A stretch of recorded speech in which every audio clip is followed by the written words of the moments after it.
हमने एसएससी 2026 के पैटर्न को पूरी तरीके से क्रैक कर लिया है। ठीक है, ये सब हटा दो मेरे भाई। अब एसएससी के पास एक नया वेंडर है, एडुकिटी, एक नई कंपनी है। लेकिन पिछले 6 सालों में एसएससी का पेपर करवाया टीसीएस ने। देखिए, हर आदमी का अपने एक माइंड सेट होता है। जब टीसीएस पेपर कराती थी तो अर्थमेटिक मैथ ज्यादा आता था और एडवांस मैथ कम आता था। यही पैटर्न चलता था और बहुत ज्यादा था कि कैलकुलेटिव सवाल आते हैं, कैलकुलेशन मजबूत करो, भौकाली कैलकुलेशन सीखो, है ना, और एडवांस टुच्चा आता है। पूरी दुनिया, पूरा देश कैलकुलेशन मजबूत करने में लगा हुआ था। टीसीएस के आने के बाद कहानी बिल्कुल उलट गई है। कैलकुलेटिव सवाल आने ऐसे बंद हो गए हैं, ऐसे दिखने बंद हो गए जैसे गधे के सर से सींग ऐसे गायब हुए। इस समय केवल 3 ही चैप्टर का भौकाल चल रहा, ज्योमेट्री, मेंसुरेशन और कोऑर्डिनेट ज्योमेट्री। 100% पेपर में से 40% वेटेज केवल इन 3 चैप्टर का। ये मैं हवा में बातें नहीं कर रहा हूं, ये मैं हवा में नहीं, मैं फैक्चुअल बातें कर रहा हूं। और जब तक एसएससी का ये नया वेंडर रहेगा, जब तक एसएससी एआई से पेपर करवाएगा, आप ये मान के चले, चाहे 3 साल चले चाहे 4 साल चले, हमेशा यही होने वाला है। यानी कि आने वाले टाइम में 40% पेपर केवल ज्योमेट्री, मेंसुरेशन और कोऑर्डिनेट ज्योमेट्री से ही आएगा। और ये वो चैप्टर हैं जो हमेशा उपेक्षित रहे, जिनकी बच्चों ने कभी इज्जत नहीं करी, लेकिन आज इनकी इज्जत बहुत बढ़ गई है। ये हकीकत है आज के एसएससी के पैटर्न की। अर्थमेटिक का पूरा सिलेबस है, इतने सारे चैप्टर मिला लो, परसेंटेज, रेशो, लाभ हानि, डिस्काउंट, समय, दूरी, चाल, समय कार्य, इन सबकी औकात मिलाकर अकेले 3 चैप्टर खड़े इनके सामने, ज्योमेट्री, मेंसुरेशन और कोऑर्डिनेट ज्योमेट्री। ये सच्चाई है, फैक्ट है। आप कहोगे सर आपको कैसे पता है? क्योंकि मैंने जो अभी पिछले साल एसएससी ने पेपर कराए, मैंने 6 के 6 पेपर देखे। आप पैटर्न समझिए। एसएससी का पेपर होता है सीजीएल 2025 प्री का। मैंने सारे सवाल देखे, उसमें से बेस्ट 100 सवाल सॉल्व कराए। बेस्ट 100 सवालों में से ज्योमेट्री के 15, मेंसुरेशन के 23 और कोऑर्डिनेट ज्योमेट्री के 9।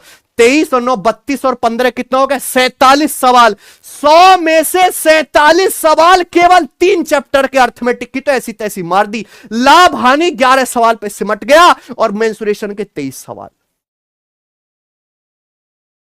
40% से ज्यादा वेटेज केवल इन 3 चैप्टर का है जो पेपर में पूछा गया है। यह बात टीचरों को भी नहीं पता क्योंकि उन्होंने पेपर देखे नहीं। मैंने सारी शिफ्ट खोल खोल कर देखी है। बच्चों को भी नहीं पता, मैं आपको बता रहा हूं। इस चीज को वायरल कर दीजिए। यह पैटर्न मैंने क्रैक कर लिया और अगले 3 साल तक यही फॉलो होगा। सीजीएल मेंस का पेपर होता है, 30 सवाल आते हैं गणित के, ज्योमेट्री के 4 सवाल, मेंसुरेशन के 7 सवाल, कोऑर्डिनेट ज्योमेट्री का 30 में से 12 सवाल केवल ज्योमेट्री, मेंसुरेशन, कोऑर्डिनेट ज्योमेट्री के आए।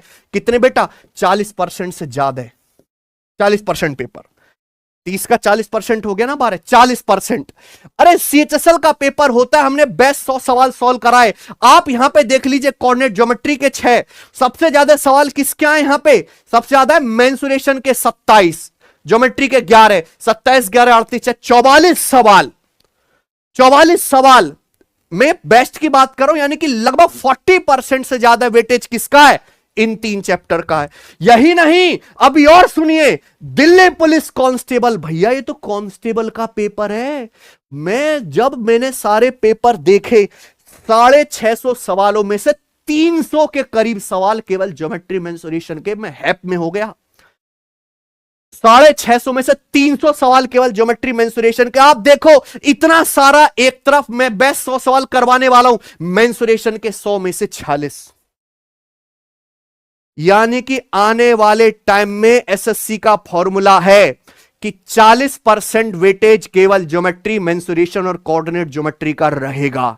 यानी कि एडवांस मैथ पे जोर है। एडवांस मैथ में भी ट्रिग्नोमेट्री, अलजेब्रा पे नहीं, केवल काय पे? ज्योमेट्री और मेंसुरेशन पे।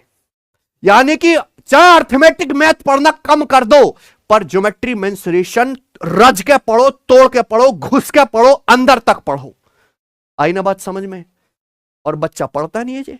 बच्चा तो केवल फॉर्मूला याद करके अपने आप को राजा समझता है। ये एडवांस मैथ में ज्योमेट्री, मेंसुरेशन कमजोर रहने की परेशानी बच्चे आने वाले कई सालों तक झेलेंगे। लेकिन